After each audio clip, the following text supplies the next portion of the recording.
Hello everyone, welcome back to our classes.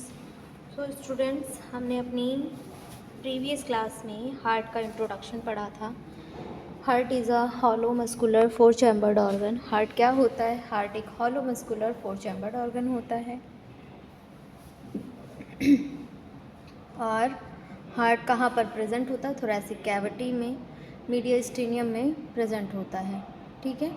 और heart को double pump क्यों कहा जाता है? क्योंकि इसके टू साइड होते हैं, राइट साइड और लेफ्ट साइड। राइट साइड में पल्मोनरी सर्कुलेशन चलता है और लेफ्ट साइड में सिस्टमिक सर्कुलेशन चलता है। ठीक है, ये हमने इसमें डिस्कस किया था। और फिर इसकी पोजीशन भी हमने डिस्कस की थी कि हार्ट की क्या पोजीशन होती है ना। ये सब हमने इसमें डिस्कस किया था। सो अगर हम बात करें कि हार्ट कहाँ पर लोकेटेड होता है, तो हार्ट थोरैसिक कैविटी के अंदर मीडिया स्टेनियम में प्रेजेंट होता है। ये दो लंग्स के बीच में होता है और approximately to third left side में प्रेजेंट होता है, वन थर्ड राइट साइड में प्रेजेंट होता है। ठीक है। सो ये पॉइंट्स तो हमने पढ़ लिया था। ठीक है। अब इसमें एक और चीज़ जानना ज़रूरी है कि हार्ट सीधा स्टैंड नहीं होता। ठीक है, हार्ट सीधा खड़ा नहीं होता है। हार्ट चेस्ट के अंदर बिल्कुल सीधा खड़ा नहीं है, वर्टिकल पोजीशन में नहीं होता। ठीक है, हार्ट थोड़ा ऑब्लिकली प्लेस्ड होता है, यानी एक एंगल पर प्लेस्ड होता है। ये कैसे प्लेस्ड होता है? ऑब्लिकली प्लेस्ड होता है। ठीक है, तो अब हम इसका ओरिएंटेशन पढ़ेंगे। Orientation of heart. ठीक है, heart is not vertically placed, it lies obliquely in thorax. Heart कैसा है? वर्टिकली प्लेस्ड नहीं है, ये लाइज मीन्स ओब्लिकली प्रेजेंट होता है थोरैक्स के अंदर। मतलब अगर हार्ट को सीधा खड़ा हुआ ऑर्गन समझेंगे तो ये बिल्कुल भी गलत है। ठीक है, बिल्कुल भी करेक्ट नहीं है। हार्ट का एक अपर ब्रॉड पोर्शन होता है जिसे हम बेस कहते हैं। क्या कहते हैं? जिसे हम बेस कहते हैं। और लोअर पोर्शन, पॉइंटेड पोर्शन जो होता है उसे हम अपेक्स कहते हैं। ठीक है, इसे हम क्या कहते हैं? फिर अपेक्स कहते हैं। हार्ट की ओरिएंटेशन समझने के लिए हमें मेनली 3 डायरेक्शन का एक्सिस को समझना ज़रूरी है। फर्स्ट है हमारा बेस, सेकंड है हमारा अपेक्स, थर्ड है हमारा border, right border slightly forward वाला। ठीक है, तो इसमें हम समझते हैं पहले बेस। बेस क्या है? बेस ऑफ द हार्ट क्या है? बेस हार्ट का ब्रॉड अपर पार्ट है। ये मेनली पोस्टीरियर और सुपीरियर डायरेक्शन में डायरेक्टेड होता है। ये कहाँ डायरेक्टेड होता है? मेनली पोस्टीरियर और सुपीरियर डायरेक्शन में डायरेक्टेड होता है। मतलब बेस थोड़ा पीछे और ऊपर की तरफ होता है। ठीक है, जैसे ये आपका हार्ट है। ठीक है, ये क्या है? ये आपका हार्ट है और ये ऊपर वाला साइड ये आपका बेस है और ये वाला हिस्सा अपेक्स है। ठीक है, ये बेस है और ये अपेक्स है। और बेस जो है कैसा है? ब्रॉड है। देख सकते हैं आप, ये पूरा ब्रॉड है। ठीक है, ब्रॉड है। ये आपका बेस है और ये अपेक्स है। ठीक है, और इसे कोन शेप्ड कहते हैं। कैसा कहते हैं? कोन शेप्ड का इसीलिए कहते हैं क्योंकि ये लास्ट में ऐसा हो जाता है, ऐसा। ठीक है, ये कोन शेप का होता है हार्ट हमारा। ठीक, और बेस थोड़ा पीछे और ऊपर की तरफ होता है। जब हम इसे प्लेस करेंगे ना, जब हम इसे ऐसे प्लेस्ड करते हैं, जब ये प्लेस्ड होगा ऐसे, तो ये जो हिस्सा है ये थोड़ा पीछे और ऊपर की तरफ होगा, ऐसे ऐसे ऐसे प्रेजेंट होगा। ठीक है, ये ऑब्लिक शेप में ऐसे रहता है। वन थर्ड इधर रहता है, एक मिनट, हाँ, two third part left side में रहता है और one third part right side में प्रेजेंट होता है ना। ऐसे ऐसे रहता है, ऐसे हमारे हार्ट का शेप पोजीशन रहता है, जिसमें से left side two third part रहता है और right side one third part रहता है। ठीक है, और हार्ट 3 मेन एक्सिस पे होता है, बेस, अपेक्स और राइट बॉर्डर। तो ये इसका बेस हो गया, ये वाला एरिया, और ये हो गया इसका अपेक्स। ठीक है, इसके बाद हमने अभी बेस समझा। बेस क्या होता है? बेस को अगर मैं सिंप्लीफाई करूँ तो ये बेस पोस्टीरियर और सुपीरियर, मतलब थोड़ा पीछे की तरफ और थोड़ा ऊपर की तरफ होता है। तो बेस को हम बोलेंगे बैकवर्ड एंड अपवर्ड डायरेक्टेड। ठीक है, सेकंड है आपका अपेक्स। सेकंड क्या है आपका? अपेक्स। तो अपेक्स हार्ट का पॉइंटेड लोअर एंड होता है। क्या होता है? पॉइंटेड लोअर एंड होता है। और अपेक्स की डायरेक्शन होती है एंटीरियर, इन्फीरियर एंड लेफ़्ट। मतलब अपेक्स थोड़ा आगे की तरफ, नीचे की तरफ होता है और लेफ़्ट साइड की तरफ पॉइंटेड करता है। इसीलिए हार्ट का अपेक्स लेफ़्ट साइड में फील होता है। इसीलिए क्या होता है? हार्ट का अपेक्स कहाँ फील होता है? लेफ़्ट साइड में फील होता है।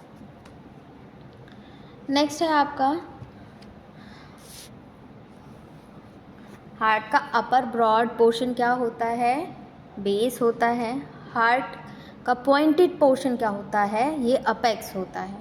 ठीक है, इसी वजह से हार्ट एक ऑब्लिक पोजीशन में होता है। हार्ट किसकी वजह से होता है? अपेक्स और बेस की वजह से हार्ट ऑब्लिक पोजीशन में प्रेजेंट होता है, प्लेस्ड होता है। थर्ड हमारा राइट बॉर्डर। मतलब अब थर्ड डायरेक्शन है right border. Right border slightly forward directed होता है, यानी राइट साइड का बॉर्डर कंप्लीटली साइड में नहीं है, वो थोड़ा एंटीरियर यानी फॉरवर्ड डायरेक्शन में ओरिएंटेड होता है। तो 3 इम्पॉर्टेंट पॉइंट मैंने बताए आपको, बेस, अपेक्स और राइट बॉर्डर। ठीक है, नेक्स्ट है आपका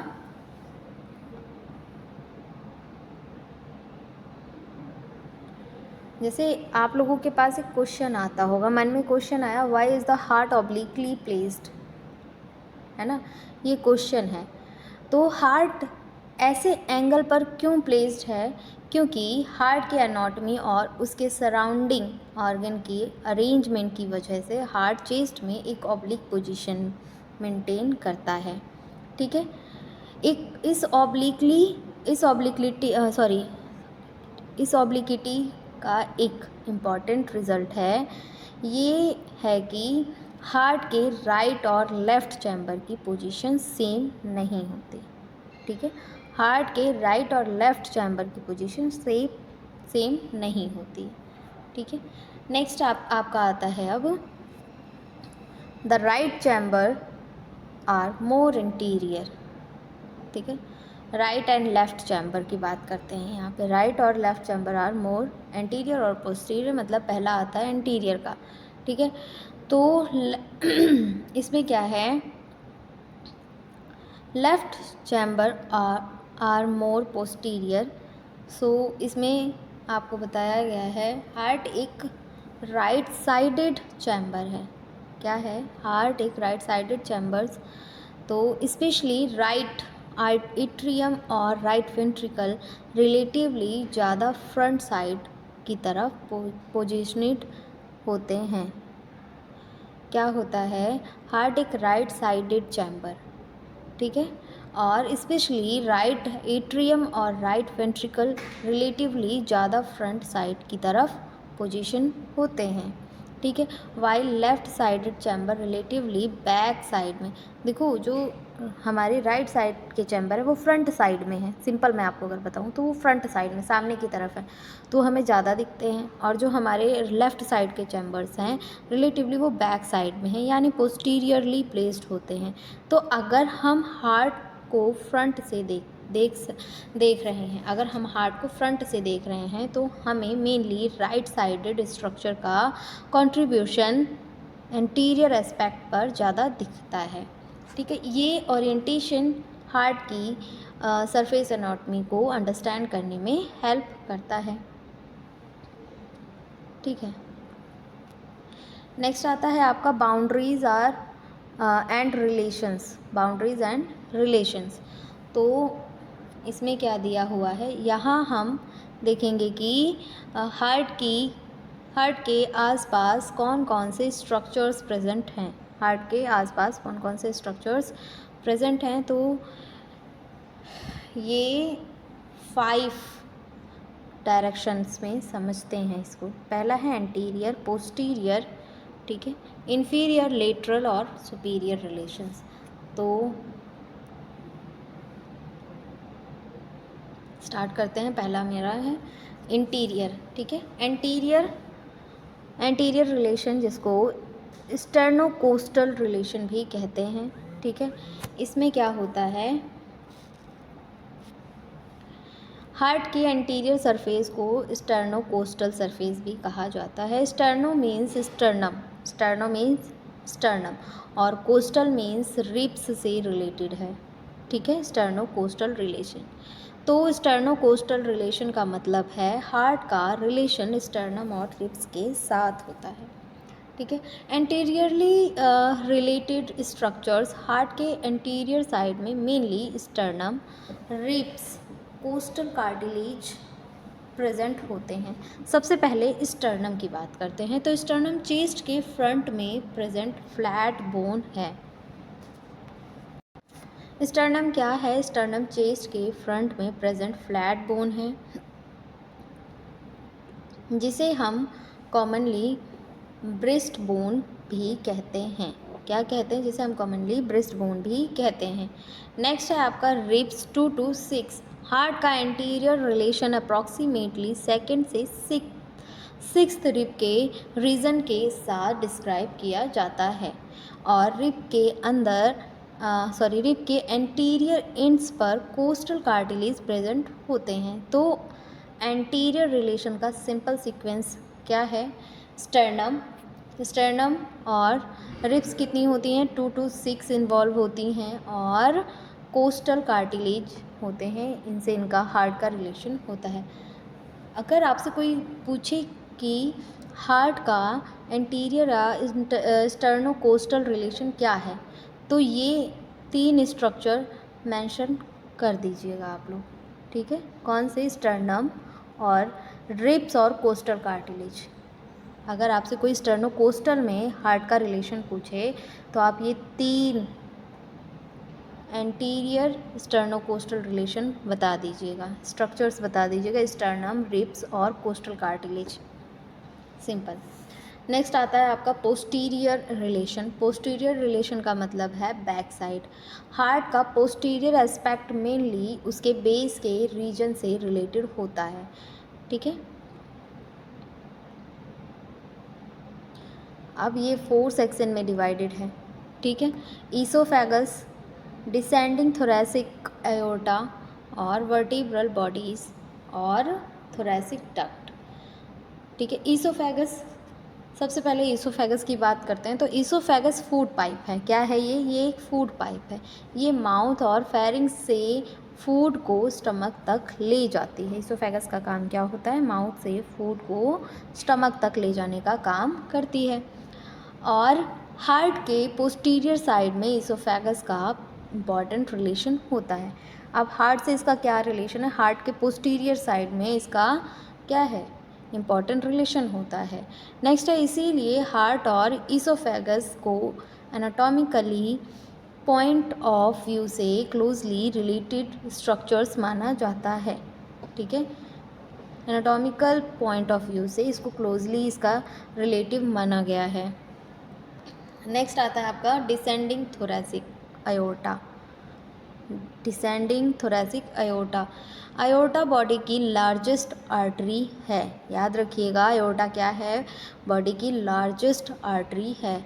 हार्ट के लेफ्ट वेंट्रिकल से ब्लड अयोर्टा में एंटर करता है और फिर सिस्टमिक सर्कुलेशन के लिए बॉडी में डिस्ट्रीब्यूट होता है। क्या होता है, हार्ट के लेफ्ट वेंट्रिकल से ब्लड अयोर्टा में एंटर करता है और फिर सिस्टमिक सर्कुलेशन के लिए बॉडी में डिस्ट्रीब्यूट होता है। थोरैसिक कैविटी में अयोर्टा का डिसेंडिंग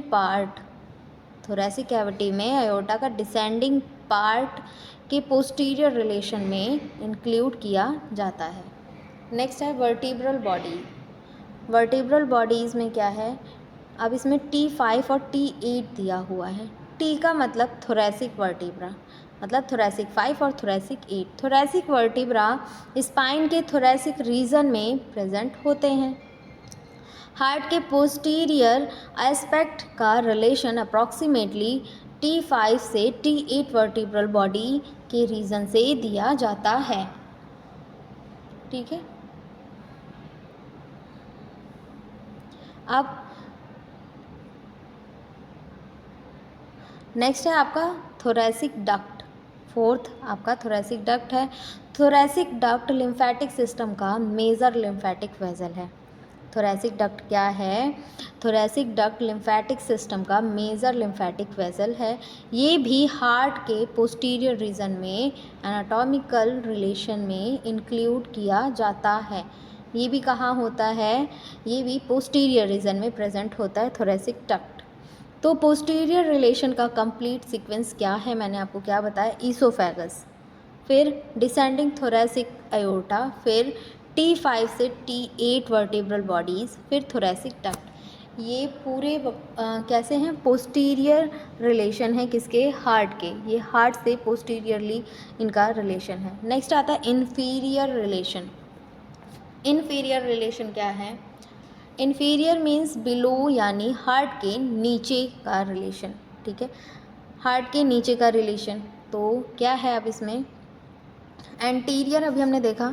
ठीक है, एंटीरियर मीन्स आगे की तरफ। आगे की तरफ क्या था? स्टर्नम, रिब्स और कोस्टल कार्टिलेज से हार्ट का रिलेशन था। अब हार्ट के पीछे की बात की जाए तो हार्ट के पीछे कौन कौन से ऑर्गन्स थे? ईसोफेगस, डिसेंडिंग थोरेसिक अयोर्टा और वर्टिब्रल बॉडीज़ थे और थोरेसिक डक्ट थे। अब हम आते हैं इन्फीरियर मीन्स हार्ट के नीचे की तरफ। हार्ट के नीचे की तरफ डायफ्राम और left lobe of liver via diaphragm, मतलब सबसे इम्पॉर्टेंट स्ट्रक्चर है ये डायफ्राम। डायफ्राम एक डोम शेप्ड मस्कुलर स्ट्रक्चर है। थोरेसिक कैविटी को एब्डोमिनल कैविटी से सेपरेट करता है। ये क्या करता है? थोरेसिक कैविटी को एब्डोमिनल कैविटी से सेपरेट करता है। हार्ट डायरेक्टली एब्डोमिनल ऑर्गन के ऊपर नहीं बैठा है। ठीक है, हार्ट कहाँ बैठा हुआ है? हार्ट डायरेक्टली एब्डोमिनल कैविटी के एब्डोमिनल ऑर्गन के ऊपर नहीं बैठा है। हार्ट के नीचे डायफ्राम प्रेजेंट होता है। हार्ट के नीचे क्या प्रेजेंट है? हार्ट के नीचे डायफ्राम प्रेजेंट है और हार्ट डायफ्राम के पास प्रेजेंट है, मतलब डायफ्राम के ऊपर बैठा हुआ है। नेक्स्ट है आपका, अगर मैं इसे सिंपल लाइन में आपको बताऊं तो inferior relation diaphragm left lobe of liver via diaphragm. ये पॉइंट आपके लिए बहुत सिंपल है, आप लोगों को याद करने में भी बहुत इजी होगा। नेक्स्ट है आपका लेटरल रिलेशन। लेटरल रिलेशन में क्या है? ये लेटरल मीन्स साइड। हार्ट के दोनों साइड पर लंग्स प्रेजेंट होते हैं। हार्ट के दोनों साइड में क्या होते हैं? लंग्स प्रेजेंट होते हैं। राइट लंग एंड प्लूरा, और लेफ्ट साइड पर लेफ्ट लंग एंड प्लूरा। ठीक है, राइट साइड में राइट लंग प्रेजेंट होता है और लेफ्ट साइड में लेफ्ट लंग प्रेजेंट होता है। यहाँ प्लूरा को भी मेंशन करना इम्पोर्टेंट है क्योंकि लंग्स प्लूरल कवरिंग के अंदर प्रेजेंट होता है। लंग्स किसके अंदर प्रेजेंट होता है? प्लूरल कैविटी के कवरिंग के अंदर प्रेजेंट होता है, इसीलिए प्लूरा को भी हमने मेंशन किया है। ठीक है,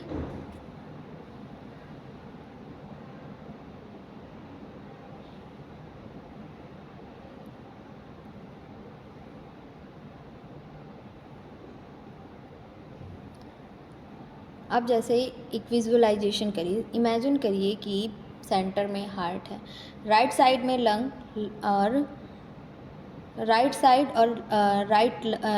में लंग है और लेफ्ट साइड में लंग्स है। ठीक है, और हार्ट और लंग्स के सराउंडिंग अरेंजमेंट की वजह से हार्ट मिडल इन मीडियस्टेनियम में पोजिशनड है। ठीक है, मतलब हार्ट मैंने आपको कल जो डमी दिखाया था उसके दोनों साइड में लंग प्रेजेंट था और हार्ट कहाँ पे प्रेजेंट था? मीडियस्टेनम में प्रेजेंट था। सिंपल वही मीनिंग है इसका भी कहना कि हार्ट के दोनों साइड में, राइट साइड में राइट लंग, लेफ्ट साइड में लेफ्ट लंग, और हार्ट इसी वजह से कहाँ पर प्लेस्ड है, ये मीडियस्टिनम में प्लेस्ड है। इसीलिए हार्ट को हम एक सेंट्रल थोरेसिक ऑर्गन के रूप में भी समझ सकते हैं, although it is not exactly in the mid line. ठीक है, नेक्स्ट आता है superior relation. Superior means above. Heart के सुपीरियर रीजन में मेनली ग्रेट वेसल्स प्रेजेंट होते हैं। ठीक है, ग्रेट वेसल्स प्रेजेंट होते हैं। पहला aorta, pulmonary trunk, superior vena cava और पल्मोनरी वेन्स। जब हम होल हार्ट को पढ़ेंगे, ठीक है, पूरा हार्ट जब आपको बताएंगे उसमें हम ये सारी चीज़ें पढ़ेंगे, आयोर्टा, पल्मोनरी ट्रंक और सुपीरियर वेना केवा और पल्मोनरी वेन। ठीक है, लेकिन मैं फिर भी आपको बता दूं, आयोर्टा एक एक करके बता देती हूँ ये होते क्या है। आयोर्टा हार्ट से सिस्टमिक सर्कुलेशन के लिए ब्लड को बॉडी की तरफ कैरी करता है। आयोर्टा क्या करता है, सिस्टमिक सर्कुलेशन के लिए ब्लड को बॉडी की तरफ सर्कुलेट करता है, मतलब कैरी करता है। ठीक है, लेफ्ट वेंट्रिकल से ऑक्सीजनेटेड ब्लड आयोर्टा में पंप होता है। लेफ्ट वेंट्रिकल से कहाँ पर ऑक्सीजनेटेड ब्लड पंप होता है, आयोर्टा में पंप होता है। इसीलिए आयोर्टा हार्ट की सुपीरियर रीजन में मेजर वेसल्स में इंक्लूड होता है। अब आता है pulmonary trunk. Pulmonary trunk right ventricle से ब्लड रिसीव करता है। कहाँ से, राइट वेंट्रिकल से ब्लड रिसीव करता है। ठीक है, और ब्लड को लंग्स की तरफ ले जाता है। यहाँ एक इम्पॉर्टेंट डिफरेंस याद रखिएगा कि आयोर्टा सिस्टमिक सर्कुलेशन करता है, पल्मोनरी ट्रंक पल्मोनरी सर्कुलेशन करती है। ठीक है, यानी पल्मोनरी ट्रंक ब्लड को लंग्स की तरफ ले जाती है। अब आता है आपका सुपीरियर वेना केवा। ठीक है, सुपीरियर वेना केवा क्या है, थर्ड आपका सुपीरियर वेना केवा है। तो सुपीरियर वेना केवा बॉडी के अपर पार्ट से डीऑक्सीजनेटेड ब्लड को हार्ट के राइट एट्रियम तक ब्रिंग करती है। क्या करती है सुपीरियर वेना केवा, बॉडी के अपर पार्ट से डीऑक्सीजनेटेड ब्लड को हार्ट के राइट एट्रियम तक ब्रिंग करती है। इसीलिए ये भी हार्ट के सुपीरियर रीजन के मेजर वेसल्स में प्रेजेंट होती हैं, इनको काउंट किया जाता है। अब आता है पल्मोनरी वेन्स। पल्मोनरी वेन्स क्या होती हैं, पल्मोनरी वेन्स लंग्स से ऑक्सीजनेटेड ब्लड को हार्ट की लेफ्ट एट्रियम तक ब्रिंग करती हैं। यहाँ एक कॉमन कन्फ्यूज़न होगा, नॉर्मली हम आर्टरीज़ को ऑक्सीजनेटेड और वेन्स को डीऑक्सीजनेटेड ब्लड से एसोसिएटेड करते हैं, लेकिन पल्मोनरी सर्कुलेशन में एक्सेप्शन है।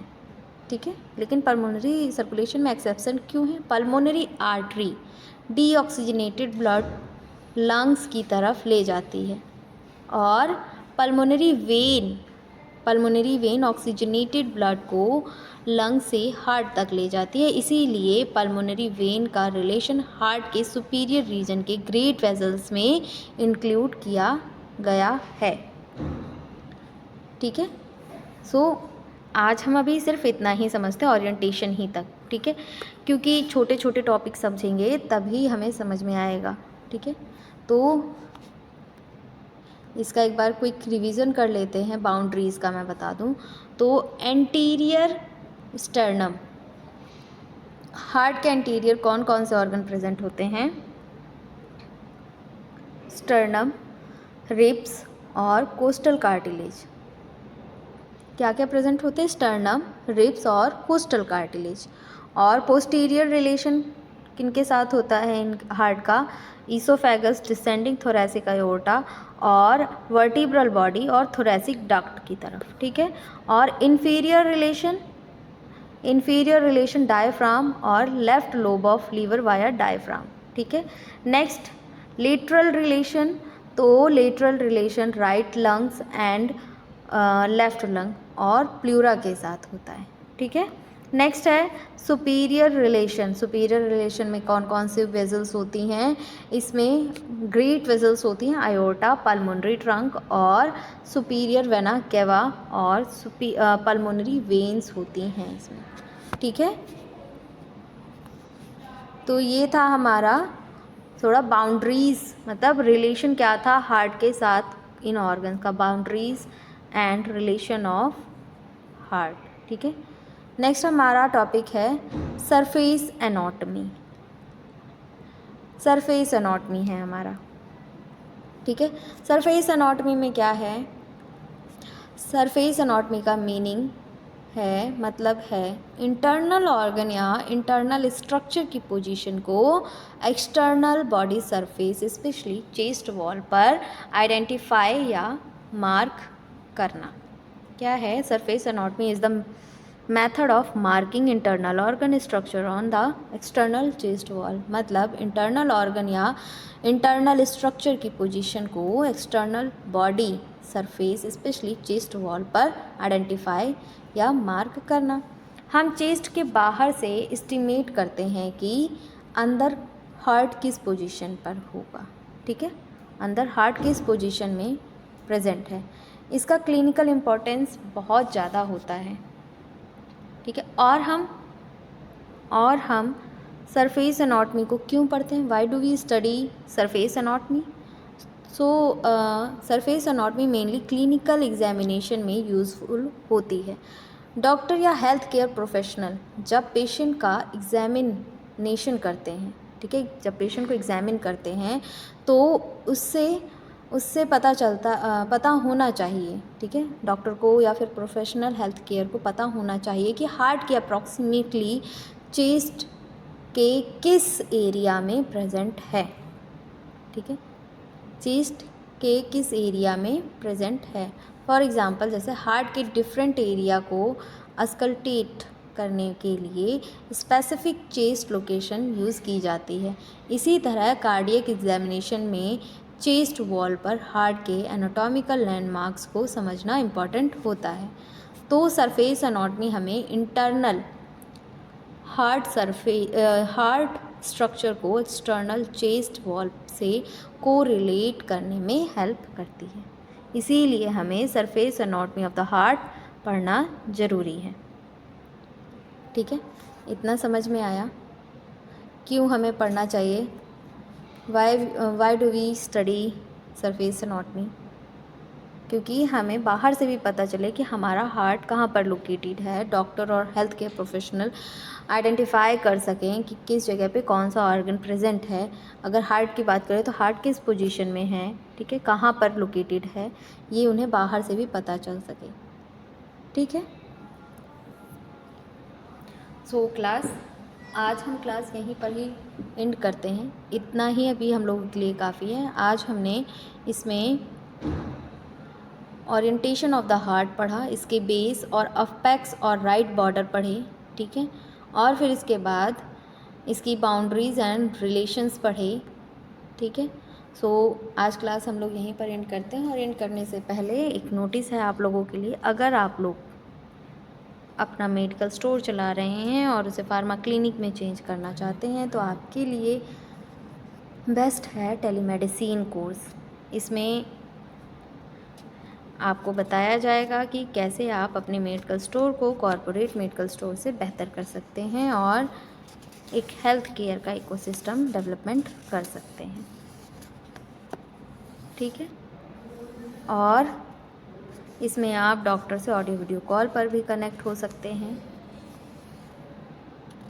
और इसकी कंप्लीट फ़ीस है 25,000, ठीक है। सो अभी तक हमको लगता है कि आपको हार्ट समझ में आया होगा। हार्ट क्या होता है? हार्ट एक हॉलो मस्कुलर ऑर्गन है, ठीक है, और हार्ट थोरैसिक कैविटी में प्रेजेंट होता है। थोरैसिक कैविटी में भी मैंने आपको मीडियस्टेनम बताया था, ठीक है, उसके दोनों साइड में लंग्स प्रेजेंट होते हैं, उसके बीच में मीडियस्टेनम होता है, ठीक है, वहीं पर ही हार्ट लोकेटेड होता है। और हार्ट को डबल पंप क्यों कहते हैं? क्योंकि राइट साइड क्या होता है, पल्मोनरी सर्कुलेशन करता है और लेफ़्ट साइड सिस्टमिक सर्कुलेशन करता है, इसीलिए डबल पंप कहा जाता है और इसमें कोई डबल पंप नहीं लगा होता है। ठीक है। नेक्स्ट मैंने आपको इसकी पोजीशन बताई थी, ये हार्ट ऑब्लिक पोजीशन में रहता है, ये स्ट्रेट नहीं रहता, ये सीधा नहीं रहता है, ये स्ट्रेट पोजीशन में रहता है। नेक्स्ट था इसमें, और ये लेफ़्ट साइड में 2/3 रहता है और राइट साइड में 1/3 पार्ट इसका होता है। ठीक है। नेक्स्ट है, और इसका ओरिएंटेशन हमने पढ़ा था, बेस, अपेक्स और राइट बॉर्डर हमने इसमें पढ़े। नेक्स्ट फिर इसके बाद हमने बाउंड्रीज़ एंड रिलेशंस पढ़े। ठीक है। सो आज हम लोग क्लास अपनी यहीं पर एंड करते हैं। Thank you class.